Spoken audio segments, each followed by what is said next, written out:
In the midst of the holiday season, it's more important than ever to keep a sharp eye on your identity. Well, the first thing I would recommend is you don't want to carry all your credit cards with you. Only carry the ones that you actually going to use. That way, if you lose your wallet or things like that, you don't have to deal with 10 or 11 credit cards. You want to check your statements and your billing daily if you use it a lot, at least weekly, and scrutinize every purchase.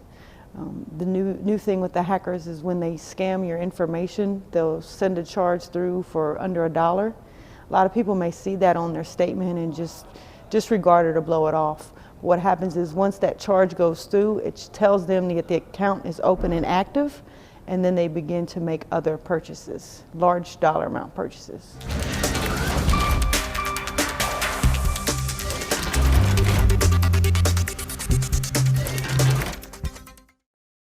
The crew of USS Jackson brought the ship to life before a crowd of nearly 10,000 people December 5th in Gulfport, Mississippi. It is the first ship to bear the name of Mississippi's capital city. The name held a special meaning for many of those at the commissioning.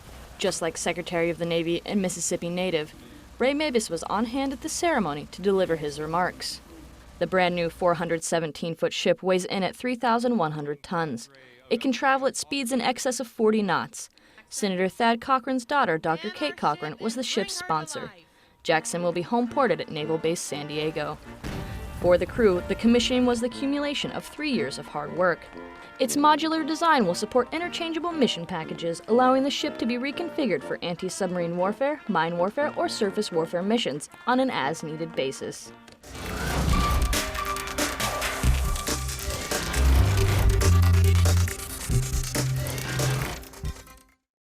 Welcome to All Hands Update. These are today's headlines from around the fleet.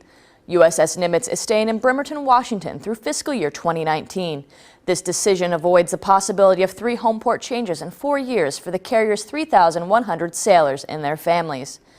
Big changes are coming to the senior enlisted Seabee community. Senior Chief Builder, Engineering Aide, and Steelworker ratings will be combined into the Construction Man rating. The goal is to improve advancement opportunity, career diversity, and duty assignments for sailors in these ratings. Today's 21 Days of Fitness is about the #1 killer of men and women in the United States, heart disease. This epidemic claims nearly 600,000 lives each year. At least 1/3 of these deaths were preventable. Lifestyle choices directly impact your heart health, so take time to visit the Navy Medicine Live blog to learn what you can do to keep your heart healthy. Read more about what's happening around your Navy at Navy.mil.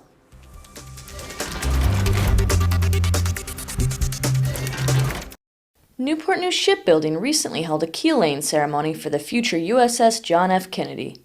Carolyn Kennedy, daughter of the ship's namesake, is serving as the ship's sponsor.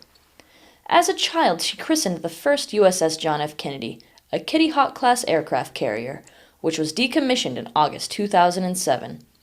During the ceremony, Miss Kennedy declared the keel truly and fairly laid. Her initials were welded onto a steel plate that will be permanently affixed to the ship, signifying her enduring relationship with the shipbuilders and crew. The ship and other Ford-class carriers will be the premier forward asset for crisis response, humanitarian relief, and the early decisive striking power in major combat operations. It will also provide improved warfighting capabilities, quality of life improvements for sailors, and reduced life cycle costs. To watch the full keel laying video, visit the Huntington Ingalls website.